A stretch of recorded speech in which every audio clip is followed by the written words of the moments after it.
بسم اللہ الرحمن الرحیم الحمد للہ رب العالمین والعاقبۃ للمتقین والصلاة والسلام علی سید الانبیاء والمرسلین سیدنا و مولانا محمد وعلی آلہ واصحابہ اجمعین اما بعد فقد قال اللہ تبارک و تعالی فی القرآن المجید اعوذ باللہ من الشیطان الرجیم بسم اللہ الرحمن الرحیم اليوم اکملت لکم دینکم واتممت علیکم نعمتی ورضیت لکم الاسلام دینا وقال اللہ تبارک و تعالی من یشفع شفاعة حسنة یکن له نصیب منها ومن یشفع شفاعة سیئة یکن له کفل منها صدق اللہ العظیم۔ میرے محترم بزرگوں اور عزیز ساتھیوں، اسلام ایک مکمل دین اور مکمل ضابطۂ حیات ہے۔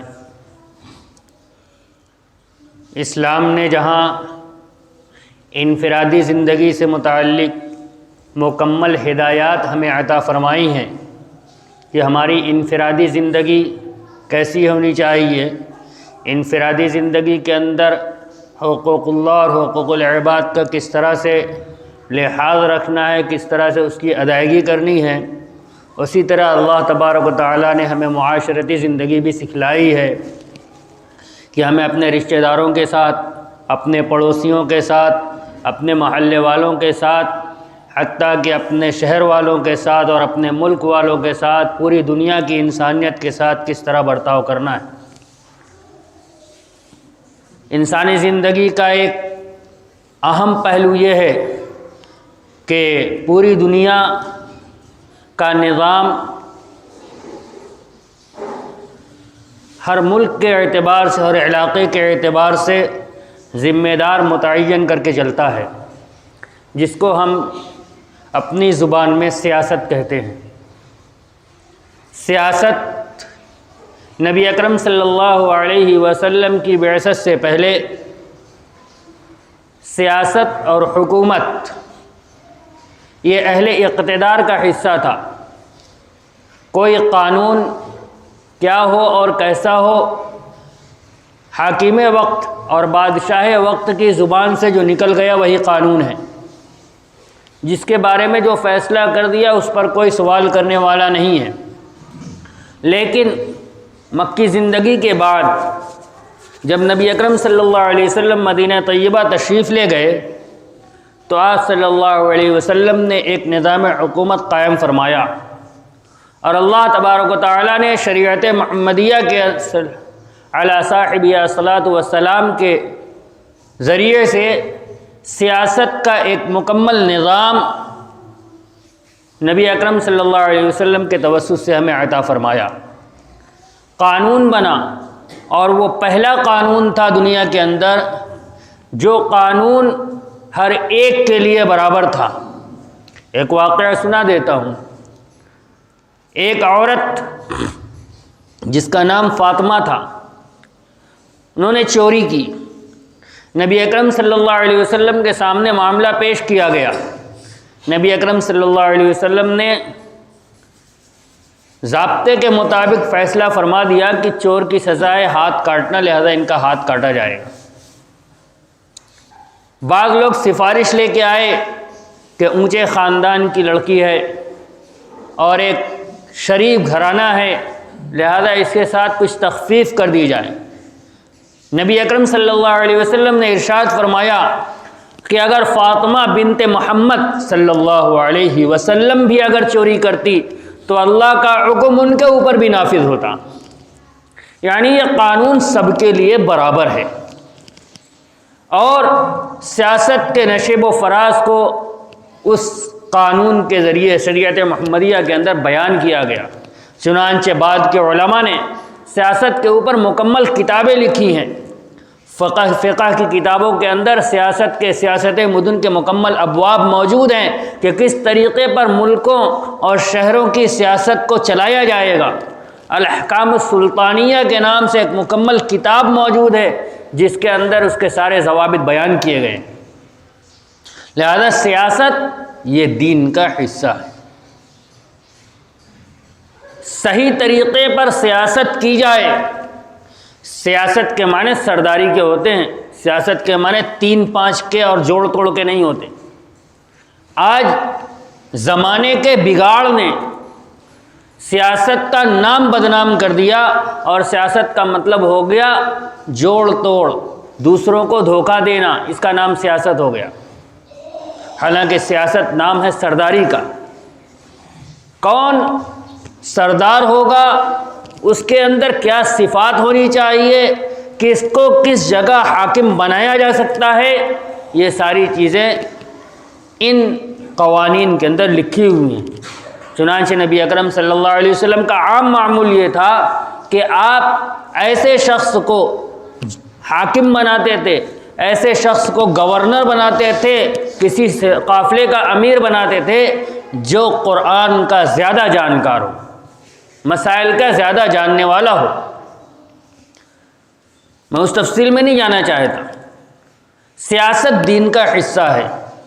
آج جو علماء سیاسی میدان کے اندر ذرا سا متحرک نظر آتے ہیں تو لوگوں کی زبان پر یہ جملہ آ جاتا ہے کہ فلاں مولانا تو سیاسی ہیں، یعنی اب ان کا دین سے کوئی تعلق نہیں بچا۔ حالانکہ جو علماء کرام سیاسی میدان کے اندر آتے ہیں، سیاست الیکشن لڑنے کا نام نہیں ہے۔ الیکشن اور سیاست دو الگ الگ چیزیں ہیں، ذہن میں رکھیے گا۔ الیکشن موجودہ زمانے کی پیداوار ہے، اور سیاست ابتدائی آفرینت سے ہوتی چلی جا رہی ہے۔ لہذا الیکشن اور چیز ہے، سیاست اور چیز ہے۔ سیاست دین کا حصہ ہے، مسلمانوں کی بلکہ انسانیت کی فلاح و بہبود کے لیے نظام العمل تیار کرنا، اس کو نافذ کرنا، اس کا نام سیاست ہے۔ اور جو علماء اس میدان کے اندر آتے ہیں وہ اسی مقصد کے تحت آتے ہیں، یہ ان کی اپنی ذمہ داری سمجھ کر آتے ہیں، اس لیے کہ اس دنیا کے اندر، اپنے معاشرے کے اندر، اپنے شہر کے اندر، اپنے ملک کے اندر انصاف اور امن کی فضا کو عام کرنا، وہ اپنی ذمہ داری اس کو سمجھتے ہیں، اس لیے سامنے آتے ہیں۔ سیاست دین کا حصہ ہے، لہذا اس کو دین سمجھ کر اس کے اندر حصہ لیا جائے، اور دین کی پاسداری کے ساتھ اس کے اندر شامل ہوا جائے تو سیاست ایک اچھی چیز ہے۔ لیکن موجودہ زمانے کی سیاست، یعنی جو بدنام ہوئی جس عمل کی وجہ سے، اگر اس طریقے پر سیاست کے اندر آیا جائے اور سیاست کو اس بدنام عمل کے ساتھ کیا جائے تو یہ شریعت مطہرہ کے اندر نہ مطلوب ہے اور نہ اس کی اجازت ہے۔ موجودہ وقت کے اندر ہمارے اس صوبے کے اندر سیاست یعنی الیکشن، سیاست سے مراد یہاں الیکشن زوروں پر ہے۔ اب اس وقت ہماری کیا ذمہ داری ہے؟ بحیثیت ایک ہندوستانی شہری ہونے کے ناطے ہمارا سنویدھان اور ہمارا آئین ہمیں یہ حق دیتا ہے کہ ہم اپنی حق رائے دہی کا استعمال کریں۔ اسلام اس کو کیا کہتا ہے؟ ووٹ اسلام کی نظر میں کیا حیثیت رکھتا ہے؟ یہ سیدھی بات ہے کہ ہمارے سامنے جب الیکشن آتا ہے تو امیدوار متعین ہوتے ہیں، 5 ہیں، 10 ہیں، 15 ہیں، جو بھی امیدوار ہوتے ہیں وہ متعین ہوتے ہیں۔ ہمیں ان میں سے ایک کو چننا ہے۔ چننے کے عمل کو 3 زمرے میں ہم رکھ سکتے ہیں۔ ہمارا جو ووٹ ہے وہ یا تو کسی ایک امیدوار کے حق میں اس بات کی شہادت ہے کہ جس مقصد کے تحت یہ الیکشن ہو رہا ہے اس مقصد میں یہ شخص موضوع ہے، میں گواہی دیتا ہوں کہ اس کو چن لیا جائے۔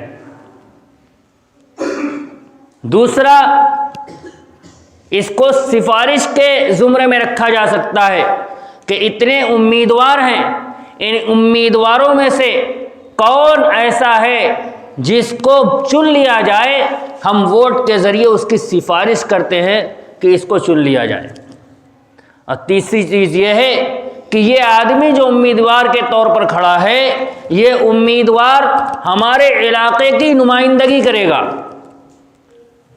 تو علاقے میں ہم بھی شامل ہیں، ہماری بھی نمائندگی کرے گا۔ تو ہم یہ کہتے ہیں یہ 15 آدمی اس بات کے امیدوار ہیں کہ اس علاقے کی نمائندگی اور وکالت میں کروں گا۔ جس طرح عدالت کے اندر جب کوئی کیس ہوتا ہے تو جو آدمی ملزم ہوتا ہے، یا یوں کہہ لیجئے جو آدمی عرضی دائر کرتا ہے، وہ خود نہیں جاتا بات کرنے کے لیے، اپنی طرف سے ایک آدمی متعین کرتا ہے میری بات یہ کرے گا، جس کو ہم وکیل کہتے ہیں۔ یہ آدمی جس کو ہم چن کر بھیج رہے ہیں، یہ ہماری نمائندگی اسمبلی کے اندر کرے گا اور بتلائے گا کہ ہمارے علاقے کے لوگ یہ چاہ رہے ہیں، تو یہ ہمارا وکیل ہوگا۔ ہم اس کے حق میں گواہی دے رہے ہیں کہ ان 15 میں سے فلاں آدمی جو ہے یہ اس وکالت کا زیادہ مستحق ہے، اس کے اندر صلاحیت پائی جاتی ہے۔ چاہے یہ شہادت ہو، چاہے یہ شفاعت سفارش ہو، چاہے یہ وکالت ہو، ان تینوں چیزوں کو شریعت مطہرہ کے اندر اس کے احکام بیان کیے گئے ہیں۔ شہادت کے سلسلے میں اللہ تبارک و تعالیٰ نے ارشاد فرمایا کونوا قوامین للہ شہداء بالقسط، ایمانداری کے ساتھ، انصاف کے ساتھ اللہ کے لیے شہادت دینے کے لیے کھڑے ہو جاؤ۔ یعنی جب شہادت دینے کا وقت آئے تو اپنے ایمان کا تقاضا یہ ہے کہ شہادت دی جائے۔ اور دوسری جگہ ارشاد فرمایا وَلَا تَكْتُمُوا الشَّهَادَةَ وَمَنْ يَكْتُمْهَا فَإِنَّهُ آثِمٌ قَلْبُهُ، کہ گواہی کو چھپاؤ مت، جو شخص گواہی کو چھپائے گا اس کا دل گناہگار ہے۔ اور اگر اس کو سفارش کے درجے میں رکھا جائے تو اللہ تبارک و تعالیٰ فرماتے ہیں من یشفع شفاعۃ حسنۃ یکن لہ نصیب منها ومن یشفع شفاعۃ سیئۃ یکن لہ کفل منها، جو اچھی سفارش کرے، اچھے کام کی سفارش کرے، اچھے آدمی کے حق میں سفارش کرے، اس کو اس کا حصہ ملے گا۔ جو اچھا کام وہ آدمی کرے گا جس کے حق میں سفارش کی گئی ہے، اس کے ثواب کے اندر یہ بھی حقدار ہوگا، اور اگر بری سفارش کرے گا تو اس کی برائی میں یہ حصے دار ہوگا۔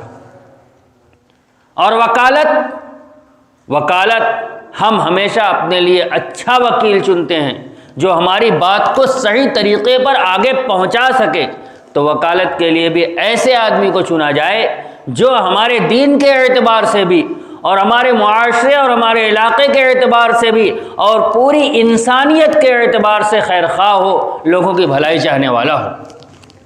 اس طریقے پر ہم تینوں زمروں میں سے جس زمرے کے اندر بھی جائیں، یہ ہماری ذمہ داری بنتی ہے کہ ہم اپنی سفارش، اپنی شہادت یا اپنی وکالت کو آگے پیش کریں۔ یہ ہماری ذمہ داری ہے۔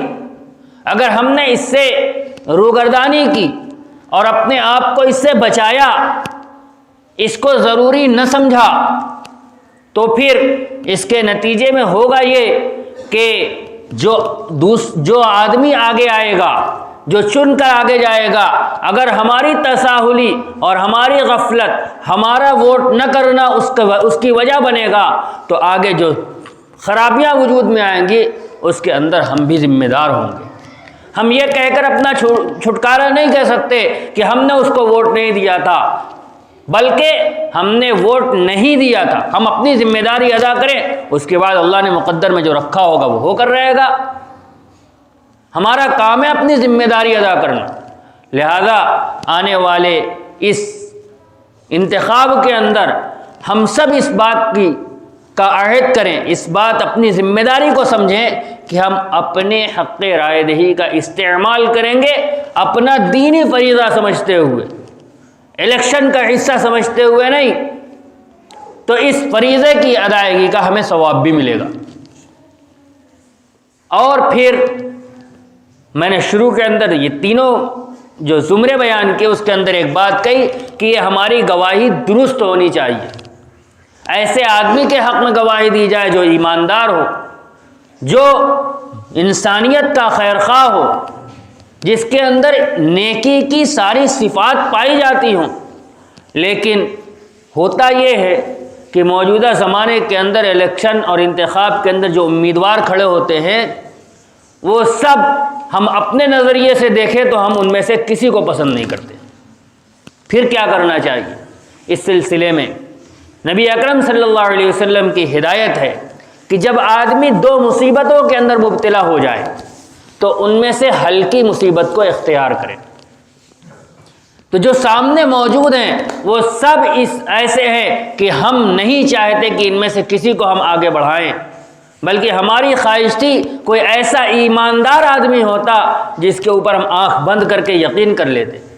تو اب ان میں سے جو کم درجے کا ضرر رساں ہیں، جس کو چننے میں ہمارے ساتھ کم نقصان ہوگا، ہمارا کم نقصان ہوگا، جو آنے والی اگر چن لیا گیا تو لوگوں کے لیے، انسانیت کے لیے کم نقصان کا باعث بنے گا، ایسے امیدوار کو چنا جائے۔ یہ نہیں کہ کوئی نہیں ہے تو ہم سرے سے ووٹ ہی نہیں کریں گے، لوگوں کو، انسانیت کو، عوام کو کم نقصان ہو، لہذا ایسے شخص کو چنیں گے جو ان میں سے بہتر ہو، ان 15 میں سے جو سب سے بہتر ہوگا اس کو چنیں۔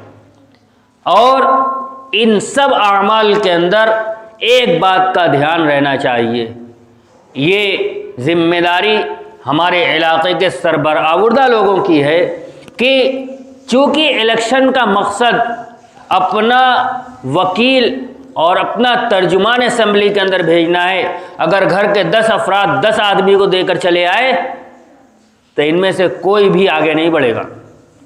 وہ ایک کہانی ہم نے پڑھی تھی اپنی درسی کتاب کے اندر کہ جنگل کے اندر الیکشن ہوا اور ہر جانور نے اپنا اپنا امیدوار کھڑا کیا، اور ایک کوا تھا جس نے یہ سارا تانا بانا بنا تھا، وہ بھی امیدوار کے طور پر کھڑا ہو گیا۔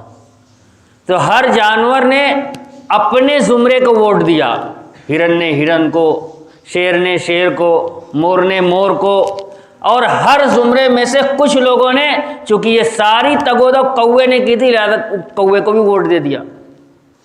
تو کوئی ایک زمرہ بھی متفق نہیں تھا، کوئی ایک جانور اپنے اوپر، تو کوا الیکشن جیت گیا اور وہی حاکم بن گیا۔ کہیں ہمارے ساتھ بھی ایسا نہ ہو، لہذا بڑی سوجھ بوجھ کے ساتھ اور پوری حکمت عملی کے ساتھ اس کو ہم اپنا آئندہ زندگی کا لائے عمل اسی کے ذریعے ہمارا طے ہوگا، کیونکہ اس کے بعد کا جو الیکشن آنے والا ہے وہ مسلمانوں کے لیے سنگ میل کا کام کرے گا۔